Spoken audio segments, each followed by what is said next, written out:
I'm Logan Crawford, and right now on the Spotlight Network, we're diving into the delightful world of a wonderful book. It's called Dotty the Littlest Spider, and we're talking with the author, Gonul Hussein. This charming children's book follows Dotty, a tiny spider full of worries, as she embarks on an unexpected journey that teaches her the importance of self-confidence and embracing her unique qualities. Perfect for young readers, this story is filled with life lessons about resilience, kindness, and discovering your size or your worries don't define who you are. We're delighted to have this very talented author join us here today on Spotlight, and we ask viewers like you to support authors like her by subscribing to our channel and by purchasing her amazing book. The links are below this interview. Gonul, thank you so much for joining me here today on Spotlight. Thank you. And what a wonderful introduction. Well, you're entitled to it because you've written such a wonderful book. It's a beautiful book. I think children will love it. I think parents will love it. And it really has an adorable character, Dottie. How'd you come up with the idea with a main character as a spider? It was very random. I was always thinking of ways to access access a storyline that would encourage children. Um, and nature has been my inspiration, really. Animals and children are one of my main inspirations for the story. One day I was getting into my car after work, and a small, tiny spider came running across my windshield and hung down in front of me. And I looked at this spider, and it was so tiny. I thought to myself, how big I must look to this spider at this time, and how frightening it must be for it. To see me, and then from there, it kind of a story evolved in my mind, and yeah, that's it was a simple thing, but really It's a that was great my main twist, you know? inspiration.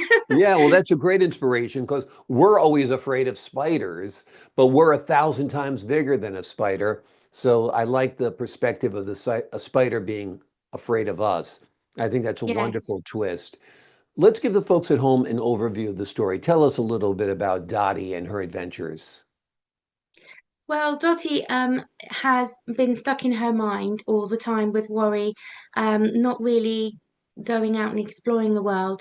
Um, she's fearful that because she is different to her family members and smaller than them in size, that there's not much hope for her in life. And how is she going to, what is she going to become of her? And as she's in her thoughts, she's really kind of withdrawn from life, sitting in her favorite place high up in an oak tree on a leaf.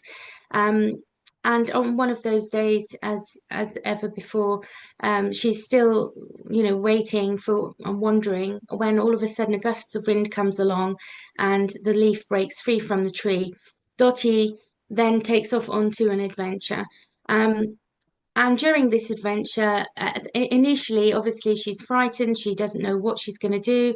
Um, but it took her from out of her thoughts into a world of new beginnings and possibilities. And so on her journey, the wind kind of dies down and she lands next to an ant mound. Um, and then she views the ants and realizes that they are very strong, despite being smaller than her. And so this was the first time she had observed an animal smaller than herself, which gave her quite a lot of courage and hope. As she watched them and observed them, she could see how being small didn't really matter at this stage because, they were very fast and strong. The story goes on. She lands in a creek and she meets a giraffe who's very big and tall, and this makes her feel very small. And so she's fearful of this big animal, but then she watches and observes and sees how gentle the creature is and how it only takes what it needs from the tree.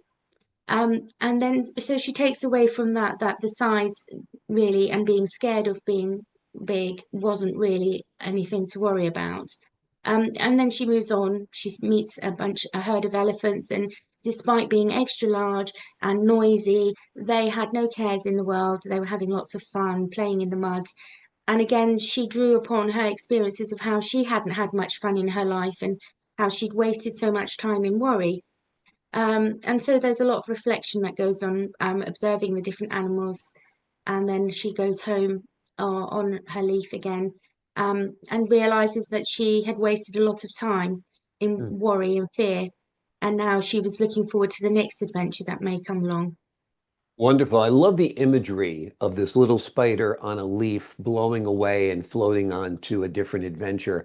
I think that's so great. Have you envisioned this as an animated series or a movie or anything like that? Oh, absolutely. I would love to see it on telly if I could. Being an animation would be my dream come true. Mhm. I really feel that the character has a lot of scope for that. Um, so who knows? If anybody's Like I listening said, out there, once you create a book, you put it out there, you never know whose hands it's going to wind up in. Hollywood, if you're listening, this would be a great story, without a doubt. Such a cute little story. And children, of course, are smaller than everybody else. So they view the world as sometimes a frightening place, something to be worried or concerned about. So this is great to allay their concerns and fears as well, right? absolutely. And that was my intention. Having as a therapist, I've worked with children over the years, and the common themes that came forward for me was lack of confidence, low self-esteem, anxiety, stressing about not fitting in, friendship issues. So I thought that if I could write stories that encouraged children to, and that was relatable, being an animal, obviously, it's not directly about a child. So it kind of lends them into wanting to know more about what's going on and what. So I feel that the story in itself, because it's relatable in that way, it Mhm. has more of an effect, I think, on helping children um, embrace their own challenges. Sure, and it also evokes a good conversation between parent and child if they're reading the book and the child says, you know, mommy, I'm really afraid of this big kid in the class, or my teacher, he's so tall, or whatever it might be. I think it opens up a dialogue, which is important as well, right? Yeah, definitely. I think a lot of children suffer with self-image problems and not looking a certain way or not being a certain um, fitting in with certain cliques of people in school. And this is definitely a way to engage your child, um, and be able to kind of have those conversations indirectly, even through the storyline. Absolutely. It sounds like there are more Dottie adventures still to come. Are you working on a second book? Tell us about that. Um, I haven't got another book for Dotty at the moment, but I have got three other books that all address mental health problems in stories similar to Dotty. One of them is called Benjamin Blue, and it's about a young boy who suffers with depression and doesn't leave his room. And over a period of time, um, he one day he's going back to his old routine of going back to bed again after having a big cloud of worries above his head. Um, and he hears the wind again, the theme of the wind whistling and outside, inviting him to come outside. He at this point hasn't left his room for about 3 weeks, and he realizes that actually I've got nothing to lose, let's do it. And he goes outside and he listens to the birds. He sees the wind blowing the leaves about, and the sun shining down on his face. And he realizes how he missed the fresh, crisp air upon his face. And in time of connecting to nature, he realized his blues had disappeared and all his worries that he had disappeared. Mhm. And all those thoughts that he had in his mind um, are illustrated in the book as a cloud with all the words of his anxieties in the cloud, and they rain down into the ground, and they're where it hits the floor, flowers bloom, and he realizes that this is where he belongs, that he needs to be with nature, he needs to be outside. Um, because a lot of children are stuck in video games, and their social anxiety develops through not actually engaging with the real world and being connected outside. Um, Nature has scientifically, it's been proven of the health benefits on the brain and on our bodies. And children can be wrapped up in their room for hours on end, days on end, um, in a a video game or something, and Right. can Yeah, I lose think it's so touch good with to the real encourage world. children. Yeah, encourage children to get out there, get some sunshine on their face, whether it's raining, whether it's cold, whatever it is, get out there and you will feel better. Your spirits will lift up, become physically active. I think it's so important. Too many children today are stuck doing this for hours, and I think it's really unhealthy. So Benjamin Blue is another book. What are the other two books? Greta Greenfingers. Greta is a girl who goes to school every day with worry again. She has big curly red locks, and she's often teased because she's they can kind of don't call her by her name, but they roar as she walks past, and um, so she's feeling awkward and shy as she's going through that stage of changing from being a young girl into a teenager, very conscious of her looks and suffers with social anxiety. And then one day, every day, she runs home to her nan's greenhouse where she finds solace with the plants there. And as she's crying, wondering why people are so mean to her, she hears a wee voice and looks up and sees a fairy. This fairy then invites her to embrace um, love in her heart and to visualize the world that she wishes to see and how she would like to transform things. And as she's visualizing this, her heart starts to glow. And they said to her that obviously we all have individual gifts, and one of your gifts, if you would, is once you tap into that place of love, is healing and to help people, help plants grow. And her hands then start to glow, her fingers glow a green, emerald green, and they show her that this gift that she has can only be seen once she cultivates the love that needs to grow.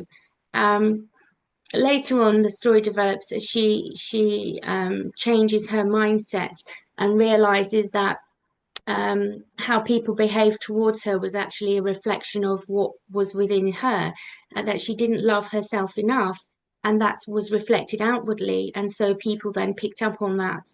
So once she began to love herself, then people approached her differently, and she was able to grin and smile rather than cower and hide. And that also changed the dynamics. Eventually, then she becomes known by her name, Greta Greenfingers. So, yeah, that's another story about Another book, self-love. another connection to nature as well and self-help. Just about another minute left. Tell us your other book. You have one more book, right? Yes, that one is Ruby Red, and Ruby Red is a girl who is always very angry, and basically she refuses to go to bed at night, and she's very challenging. Um, the reason behind this is if she doesn't go to bed on time and she goes to bed late, then she will be too tired, and her parents will realize that she's too tired to go to school, so she can avoid going to school. Um, but this doesn't work out, and every day it's the same theme. The parents are tired of the same theme, and she's tired of getting into these situations, but she doesn't know how else to deal with it. The problem is that she doesn't fit in at school again, and so she's always very angry at school, and everybody's scared of her. Um, but deep down, when you look into the story, you realize that Ruby is actually quite sensitive, and what she really wants is some friends. But her way of going about wanting friendships is demanding and quite intimidating, and so people misread that and see her as somebody to be fearful of. And then she gets even more angry, and she erupts like a volcano, and um, says rude things and things that mean things. And then she ends up with no friends at all. So she's stuck in this cycle.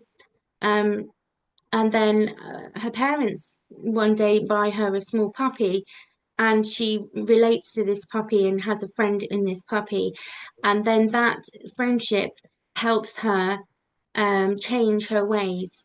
And so when she goes to school, she's not so angry, and that develops obviously, and eventually she's received very differently at school.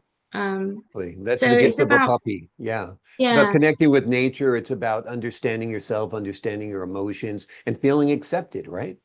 yes, Yeah. definitely.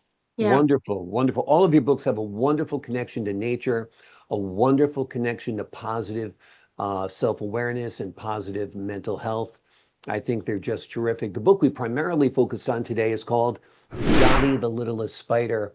It is a charming children's book that follows Dotty, a tiny spider full of worries as she embarks on an unexpected journey that teaches her the importance of self-confidence and embracing her unique qualities. Gonul, thank you so much for joining us here today on Spotlight. Thank you so much. I appreciate your time, your wisdom, your wit, and your insight to the folks at home. I'm Logan Crawford, thanking you for your time this time. Until next time on Spotlight.